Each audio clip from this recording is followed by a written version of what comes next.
ये ऑडियो जो है ये शिव पुराण के ऊपर है। यहाँ पे सिर्फ मैं शिव पुराण जो गीता प्रेस से रिलीज हुई है वो पढ़ के सुनाऊंगी। जिसको सुनना है आप अपना आराम से सुन सकते हैं। ये है हमारी शिव पुराण यहाँ पे जो कि मैंने रखी है। तो ये शिव पुराण है, आप देख सकते हो। ये गीता प्रेस से रिलीज हुई है। तो यह शिव पुराण एक प्रमुख तथा सुप्रसिद्ध पुराण है जिसमें परात्पर परम ब्रह्म परमेश्वर के शिव कल्याणकारी स्वरूप का तात्विक विवेचन, रहस्य, महिमा एवं उपासना का सुविस्तृत वर्णन है। भगवान शिव मात्र पौराणिक देवता ही नहीं अपितु वे पंचदेवों में प्रधान अनादि सिद्ध परमेश्वर हैं एवं निगमागम आदि सभी शास्त्रों में महिमा मंडित महादेव हैं।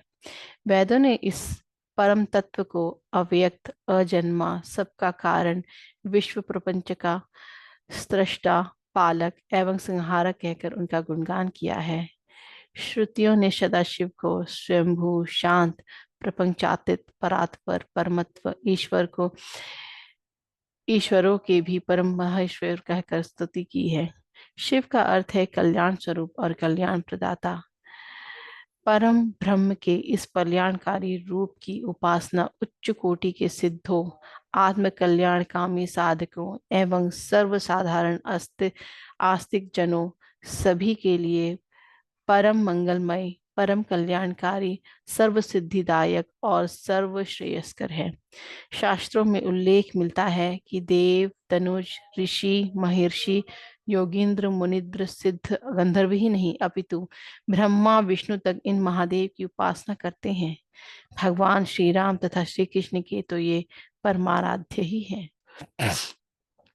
यह सर्वविदित तथ्य है कि प्राचीन काल से ही शिवोपासना का प्रचार प्रसार एवं बाहुल्य मात्र भारत के सभी प्रदेशों में ही नहीं अपितु न्यूनाधिक न्यूनाधिक रूप से संपूर्ण विश्व में भी होता आ रहा है।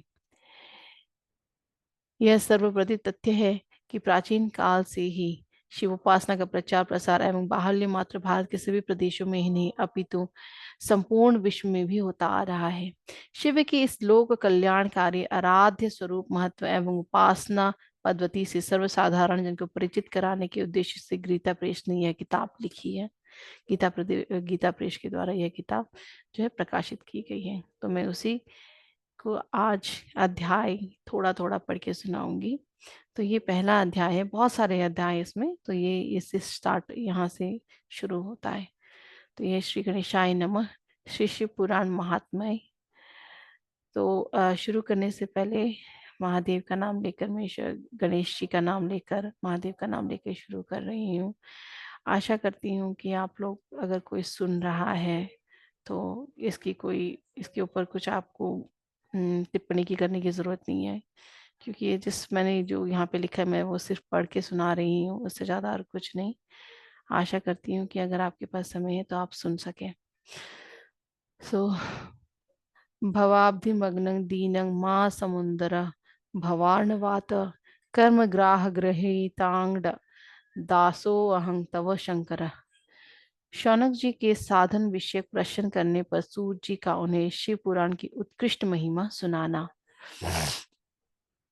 श्री शौनक जी ने पूछा, महाज्ञानी सूत जी, आप संपूर्ण सिद्धांतों के ज्ञाता हैं। प्रभु, मुझसे पुराणों की कथाओं के सारत तत्व का विशेष रूप से वर्णन कीजिए। ज्ञान और वैराग्य सहित भक्ति से प्राप्त होने वाले विवेक की वृद्धि कैसे होती है तथा साधु पुरुष किस प्रकार अपने काम, क्रोध आदि मानसिक विकारों का निवारण करते हैं। इस घोर कलिकाल में जीव प्रायः आसुर स्वभाव के हो गए हैं। इस जीव समुदाय को शुद्ध देवी संपत्ति से युक्त बनाने के लिए सर्वश्रेष्ठ उपाय क्या है।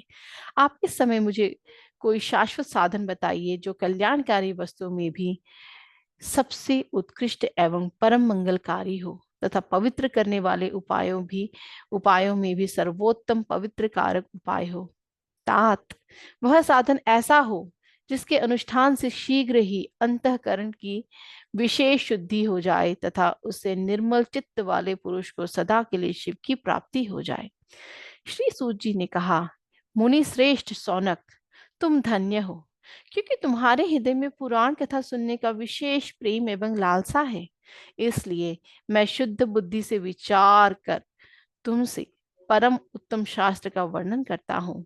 वत्स, वह संपूर्ण शास्त्रों के सिद्धांत से संपन्न भक्ति भाव आदि को बढ़ाने वाला तथा भगवान शिव को संतुष्ट करने वाला है। कानों के लिए रसायन अमृत स्वरूप तथा दिव्य है। तुम इसे श्रवण करो। मुने, वह परम उत्तम शास्त्र है शिव पुराण, जिसका पूर्व काल में भगवान शिव ने ही प्रवचन किया था। यह काल रूपी सर्प से प्राप्त होने वाले महान त्रास का विनाश करने वाला उत्तम साधन है। गुरुदेव व्यास ने सुमत कुमार मुनि का उपदेश पाकर बड़े आदर से संक्षेप में ही इस पुराण का प्रतिपादन किया है। इस पुराण के प्रणयन का उद्देश्य है कलयुग में उत्पन्न होने वाले मनुष्य के परम हित का साधन। यह शिव पुराण यह शिव पुराण परम उत्तम शास्त्र है। इसे इस भूतल पर भगवान शिव का वांगमय स्वरूप समझना चाहिए और सब प्रकार से इसका सेवन करना चाहिए। इसका पठन और श्रवण सर्व साधन रूप है। इससे शिव भक्ति पाकर श्रेष्ठतम स्थिति में पहुंचा हुआ मनुष्य शीघ्र ही शिव पद को प्राप्त कर लेता है। इसलिए संपूर्ण यत्न करके मनुष्य ने इस पुराण को पढ़ने की इच्छा की है अथवा इसके अध्ययन को अभीष्ट साधन माना है।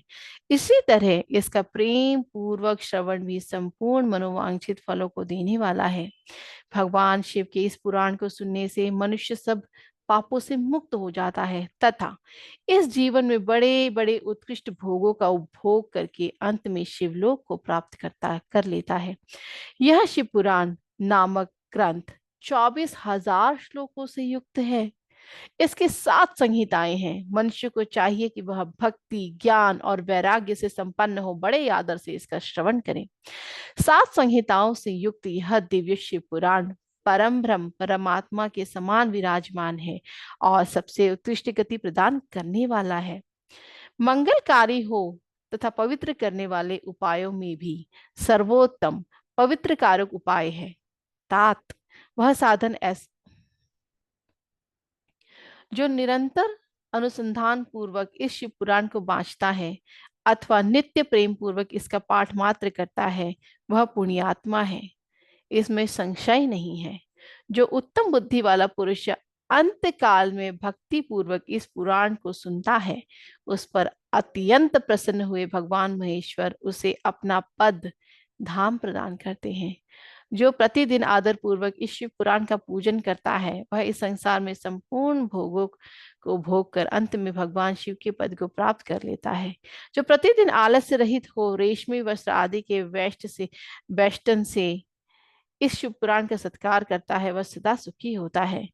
यह शिव पुराण निर्मल तथा भगवान शिव का सर्वस्व है। जो इहलोक और परमलोक में भी सुख चाहता हो, उसे आदर के साथ प्रयत्न पूर्वक इसका सेवन करना चाहिए। यह निर्मल एवं उत्तम शिव पुराण धर्म अर्थ काम और मोक्ष रूप चारों पुरुषार्थों को देने वाला है। अतः सदा प्रेम पूर्वक इसका श्रवण एवं विशेष पाठ करना चाहिए। मैं अपने अगले ऑडियो में ये जो नेक्स्ट है इसके बारे में ये वाला पाठ करूंगी। आज के लिए मैंने इतना पाठ किया। ये मेरा पहला वीडियो है जो कि मैंने बनाया है। आशा करती हूँ कि सबका धन्य हो, सबका धन्य हो। हर हर महादेव।